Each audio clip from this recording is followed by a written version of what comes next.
Hello කොහමද ඔයාලට?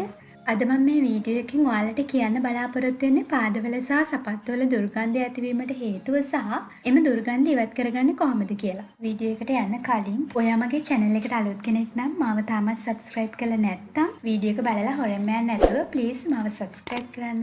Video එක හොඳ නම් like කරන්න, comment කරන්න, ඔයාගේ යාළුවන්ටත් බලන්න share කරන්න. මම හිතනවා මේ වීඩියෝ එක බලන හැම කෙනෙක්ටම ජීවිතේ එක් අවස්ථාවකදී හෝ මේ තත්ත්වයට මුහුණ දීලා ඇති කියලා. වරින් වර බොහෝ දෙනෙකුට මේ smelly feet තත්ත්වය ඇති වෙනවා. මේ නිසා ගොඩක් අය ෂූස් ගලවන බයයි ස්මෙල් එක අනිත් අයට දැනේ කියලා. වෛද්‍ය විද්‍යානුකූලව මේ තත්ත්වය හඳුන්වන්නේ බ්‍රෝමඩෝසිස් කියලා. ඉතින් මේ තත්ත්වය ඔයාලට තියෙනවා නම්, කලින් ඇති වෙලා තියෙනවා නම් හෝ ඉස්සරහට ඇති වෙයි කියලා හිතනවා නම් කිසිම ආකාරයක බියක් ඇති කරගන්න එපා. මේ තත්ත්වය අවම කිරීමට බොහෝ ප්‍රතිකාර තියෙනවා. මම දැන් කියන්නම් මේ ස්මෙලි ෆිට් තත්ත්වය ඇතිවීමට බලපාන හේතු මොනවද කියලා. මේකට බලපාන මූලිකම හේතුව තමයි බැක්ටීරියා සහ තෙතමනය. මේ තත්ත්වය සහිත පාද සාමාන්‍යයෙන් වෛද්‍යමය කාරණයක් නෙවෙයි. නමුත් මේ තත්ත්වය අන්‍යයන් සමග ඇති සම්බන්ධතාවයට සහ තමන්ගේ පෞරුෂත්වයට බලපානවා. සාමාන්‍යයෙන් අපේ සම මත අතිවිශාල බැක්ටීරියා ප්‍රමාණයක් ජීවත් වෙනවා. පාදවලත් මේ තත්ත්වය එසේමයි. ඉතින් මේ බැක්ටීරියා අපේ සමේ ඇති ඔයිල් සහ මැරුණු සෛල බිඳහිලීමෙන් අපද්‍රව්‍ය ඉවත් කරන විට මේ ස්මෙල්ස් ඇති වෙන්න පුළුවන්. අපි භාවිතා කරන සමහර මේස් සහ සපත්තු නිසා පාදවලට වැඩිපුර දහඩිය දැමීම මගින් මේ ස්මෙලි ෆීට් නරක අතට හැරෙන්න පුළුවන්. මේ තත්ත්වය අවම කිරීමට පාවාන් සම්බන්ධව ඔයාලට කරන්න පුළුවන් දේවල් ටිකක් මම දැන් කියන්නම්. පළවෙනි එක තමයි මේස් යූස් කරන විට දහඩිය දැමීම අඩු කරන සහ දහඩිය අවශෝෂණය කළ හැකි මේස් යූස් කරන්න. උදාහරණයක් විදිහට කොටන් මේස් යූස් කළොත් දහඩිය දැමීම අඩු කිරීම සහ දහඩිය අවශෝෂණය කිරීම මගින් සපත්තු තෙත්වීම වලකා දුර්ගන්ධය අඩු කරන්න පුළුවන්. දෙවැනි එක තමයි සපත්තු. සපත්තු යූස් කරද්දී ඔයාලට පුළුවන් මෙන්න මේ වගේ breathable shoes. ඒ කියන්නේ වාතයේ සංසරණය විය හැකි shoes යූස් කරන්න. එමගින් දුර්ගන්ධය ඇතිවීම වළක්වා ගන්න පුළුවන්. ඔයා මෙන්න මේ වගේ ප්ලාස්ටික් වලින් සාදන ලද shoes යූස් කළොත් වාතයේ සංසරණය වීමට නොහැකිවීම සහ ෂූස් ඇතුළත රත් වීම නිසා දහඩිය දැමීම වැඩි වීම මගින් ඔයාගේ දෙපා වල දුර්ගන්ධය ඇති වෙන්න පුළුවන්. ඊළඟ එක තමයි ඔයාට මේ සඳහා විකල්ප සපත්තු සහ මේස් යූස් කරන්න පුළුවන්.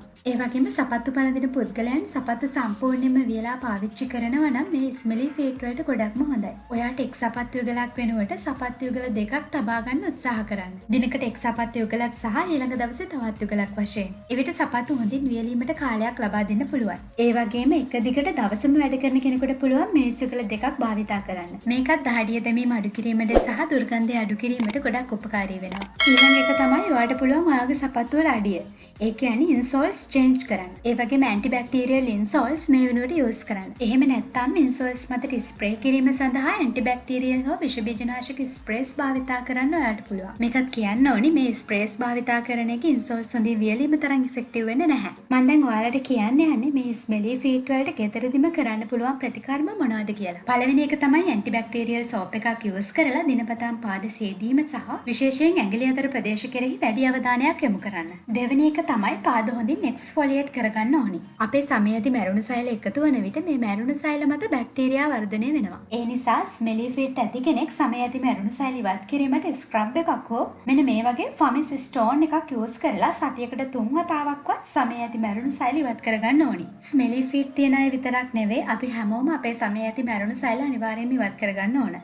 ඊළඟ එක ඔයාට පුළුවන් එප්සම් සෝල්ට් ලවණ ද්‍රාවණයක ඔයාගේ දෙපා පොඟවා ගන්න. එප්සම් සෝල්ට් කියන්නේ අපි කැමට ගන්න ලුණු වගේම ලවණ වර්ගයක්. අපි කැමට ගන්න ලුණු සෝඩියම් ක්ලෝරයිඩ් උනත් එප්සම් සෝල්ට් කියන්නේ මැග්නීසියම් සල්ෆේට්. ස්මෙලි ෆීට් ඇති අයට විතරක් නෙවෙයි මේක හැමෝටම භාවිතා කරලා අපේ ශරීරයේ ඇති සියලුම විෂ දෙපා හරහා ඉවත් කරගන්න පුළුවන්. ඒ වගේම එප්සම් සෝල්ට් ද්‍රාවණයක දෙපා පොඟවා ගැනීමෙන් මානසික ආතතියද අඩු කිරීමට හැකි විශේෂ හැකියාවක් මේ එප්සම් සෝල්ට් වලට තියෙනවා. මේ නිසා තමයි ලෝකයේ බොහෝ දෙනා මේ එප්සම් සෝල්ට් බාත් යූස් කරන්නේ. දිලිරා සාධන වලට ප්‍රතිකාර කිරීම, ඒ වගේම එක්ස්ෆෝලියේෂන් එක සිදුවීම, වේදනා අඩුවීම, මෙන්න මේ වගේ ශරීරයේ ඇනුණු කට ඉවත් කිරීම වගේ විශේෂ වසි රසක් අපට එප්සම් සෝල්ට් භාවිතා කරලා ලබා ගන්න පුළුවන්. ඔයාට මේ එප්සම් සෝල්ට් ඕනම ෆාමසි එකකින් ගන්න පුළුවන්. වැඩි ගණනක් වෙන්නේ නැහැ. ග්‍රෑම් 40ක් රුපියල් 20කට වගේ ඔයාට ගන්න පුළුවන්. මම කලිනුත් කිව්වා ඔයා ස්මෙලි ෆීට් තියෙන කෙනෙක් වෙන්න ඕනෙම නැහැ මේක යූස් කරන්න. මේක හැමෝටම කරන්න පුළුවන් හොඳ ප්‍රතිකාරමයක්. අපේ ශරීරයේ ඇති සියලුම විෂ අපේ දෙපා හරහා ඉවත් කරගන්න පුළුවන්. මම දැන් ඔයාලට කියන්නම් මේ ද්‍රාවණය හදාගන්නේ කොහොමද කියලා. බේසමක් අරගෙන ඔබේ පාදයේ වලලු කර වැසෙන තෙක් බේසම මැද උණුසුම් ජලයෙන් පුරවන්න. මේ ජලයට එප්සම් සෝල්ට් කෝප භාගයක් එකතු කරගෙන හොඳින් දිය කරගන්න. දැන් ඔබේ පාද බේසමට දාලා පාද මතට එප්සම් සෝල්ට් ඉස ගන්න. මේ විදිහට විනාඩි 45ක පමණ කාලයක් ඔබේ දෙපා පොඟවා ගන්න ඕන.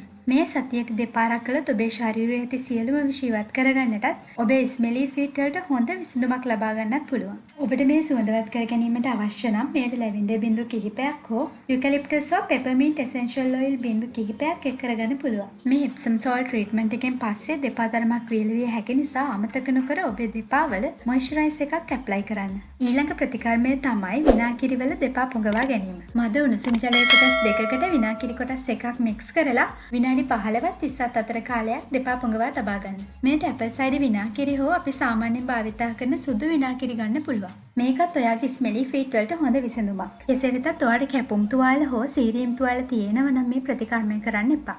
ඊළඟ එක තමයි පාදවල දුර්ගන්ධය අඩු කිරීමට ඔයාලට බොඩි ස්ප්‍රේ එකක් යූස් කරන්න පුළුවන්. ඒ වගේම අධික ලෙස අවශෝෂණය කිරීමේ හැකියාවක් තිබෙන කෝන් ෆ්ලාර් ස්වල්පයක් ආලේප කරගන්නත් පුළුවන්. මේ මගින් ඔබේ දහඩිය අවශෝෂණය කර ගැනීම මගින් ඔබේ දෙපා වියලිව තබා ගන්න ඔයාලට පුළුවන්. සමහර විට ඔබ කොතරම් උත්සාහ කළත් ඔබේ දෙපා වල දුර්ගන්ධය ඉවත් කළ නොහැකි නම් ඔබ වෛද්‍යවරයෙකු මුණ ගැසිය යුතුයි. මම ඔයාලට කියන්නම් මේ සඳහා තියෙන මෙඩිකල් ට්‍රීට්මන්ට් මොනවද කියලා. පළවෙනි එක අයනටෝෆොරසිස්. මේකෙදි කරන්නේ පාදයේ දහඩිය දැමීම අවම කිරීම සඳහා මෙන්න මේ වගේ ජලය හරහා මෘදු විද්‍යුත් ධාරාවක් සමට ලබා දීම. ඊළඟ එක තමයි බොටොක්ස්. මේදී සිදු කරන්නේ බොටුලිනම් ටොක්සින් එක හෝ බොටොක්ස් එන්නත් කිරීම. මෙම ඖෂධය එන්නත් කරන්නේ අපේ පාදවලට ප්ලාන්ටර් ඉන්ජෙක්ෂන් එකක් විදිහට. කොහොම වුණත් මේ එන්නත තරමක් වේදනාකාරී වෙන්න පුළුවන්. ඒ වගේම රිසල්ට්ස් ලැබෙන්නේ මාස 3ක් 4ක් පමණ කාලයක්. ඉන්පසුව මේ නැවතත් එන්නත් කරගන්න ඕන. ඉතින් ස්මෙලි ෆීට් තියෙන අයට විතරක් නෙවෙයි මං හිතනවා අනිත් අයටත් මේ වීඩියෝ එක ගොඩක්ම වැදගත් වෙන්න ඇති කියලා. ඔයාලට මේ වීඩියෝ එක වැදගත් වුණා නම් ලයික් කරන්න, කමෙන්ට් කරන්න. ඔයාගේ යාළුවන්ටත් බලන්න ෂෙයා කරන්න. ඉක්මනට මං අලුත් වීඩියෝ එකක් අරන් එනකන් සතුටින් පරිස්සමෙන් ඉන්න. ඔයාට සුබ දවසක්.